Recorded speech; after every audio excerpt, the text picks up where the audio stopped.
900 লোকের রাতের অন্ধকারে জানাজাবিহীন তাদেরকে সে যে কবরের কথা বললেন, এই যে একটা অপরাধ, যে এই জিনিস লোকগুলি কারা, তাদের তো খোঁজখবর নেওয়া, তাদের তো আত্মীয় স্বজন আছে।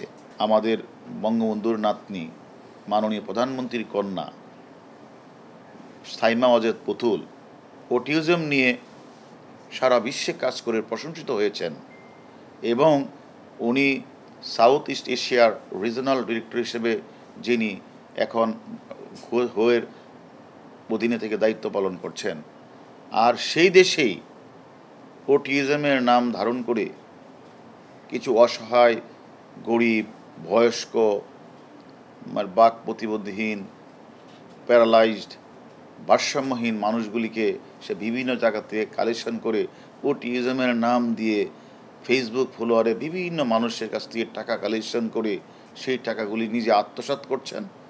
অন্যদিকে এদেরকে চিকিৎসার জন্য 1 টাকাও খরচ করছেন না। এটা একটা ভয়াবহ অপরাধ এবং আমি কোন এদের উল্টো তাদেরকে টর্চারের পরিমাণটা তিনি বেড়ে দিয়েছেন। আরেকটি কথা, যে কথাটা স্বীকার করেছেন, সে নিজেই যে ডেথ সার্টিফিকেট তো বানাতেনি, তাহলে যে 900 লোকের কথা সে বললেন, 900 লোকের রাতের অন্ধকারে জানাজাবিহীন তাদেরকে সে যে কবরের কথা বললেন, এই যে একটা অপরাধ, যে এই জিনিস লোকগুলি কারা, তাদের তো খোঁজখবর নেওয়া, তাদের তো আত্মীয় স্বজন আছে।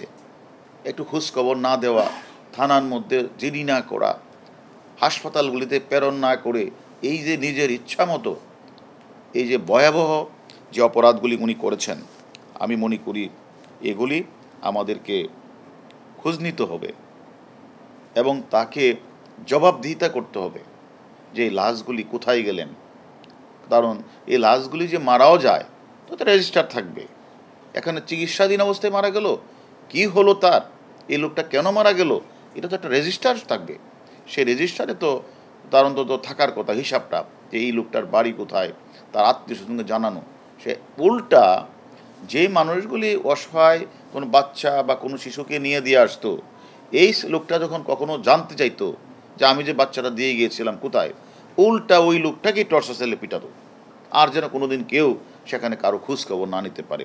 সেভাবে আমি মনে করি যারা ফেসবুকে এই মিল্টন, এই যে মাদকাসক্ত মিল্টনকে ফেসবুকে ভাইরাল করার জন্য কিছু অসহায় মানুষের ছবি তুলে তারা এগুলি বিভিন্ন জায়গায় প্রচার করতো শুধু টাকার উদ্দেশ্যেই।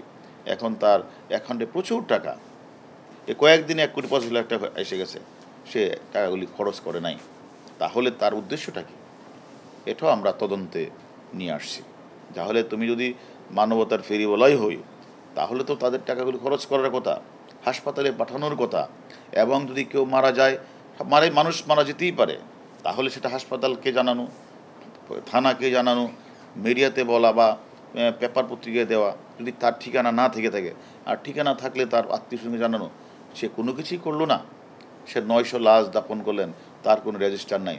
সে এখন বলে যেটা আমাদেরকে স্বীকার করলেন যে আসলে 900 লাশটা আমি বলেছি যে এটা বললে আমি দাপন করেছি, এটা বললে আমার কাছে ফেসবুকে প্রচুর টাকা আসবে।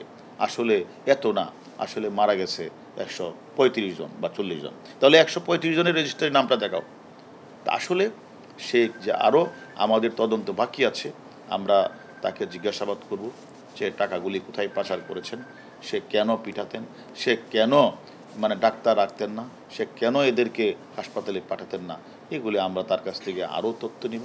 আমি মনে করি যে আজকে যে অসুস্থ হয়ে মানুষ হাসপাতালে আসে, আর যদি এই মিল্টন এই যে এতগুলি মৃত্যুর ঘটনা, এই সবগুলি জবাবদিহি ঘটনা তাকে করতে হবে।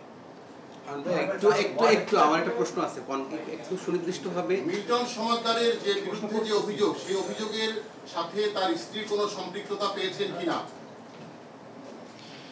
আমি মনে করি দিনের পর দিন, রাতের পর রাত এইভাবে বিভিন্ন জায়গা থেকে কোটি কোটি টাকা সংগ্রহ করে আর্থমানবতার তথাকথিত সেবার নামে উনি টাকাগুলি আত্মসাৎ করেছেন, আর ওই রোগীগুলিকে দেখিয়ে টাকা ইনকাম করেছেন।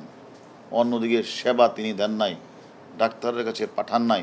সে নিজে একজন নার্স, সে স্বীকার করেছে, সেখানে যেতেন, তাহলে এই যে অনিয়মগুলি হয়েছে, এই অনিয়মগুলির বিরুদ্ধে উনি তো কোথাও কোনো প্রতিবাদও করেন নাই, থানাকে অবগত করেন নাই, কাউকে অবগত করেন নাই। তো আমি তো মনে করি প্রাথমিক তাকে জিজ্ঞাসাবাদে আমার কাছে মনে হয়েছে তার জামাইয়ের হাজব্যান্ড তো তার হাজব্যান্ড যে কাজগুলি করেছে সেখান থেকে উনি দায় এড়াতে পারেন না। তিনি কি তবে দায় এড়াতে পারে না। তবে সে যে কথাগুলি বলেছেন যে সেখানে উনি ফাউন্ডেশনের টাকা পয়সা যে আসা, এখানে যে যত কিছু রয়েছে কোনো কিছুতে তার নাম নেই।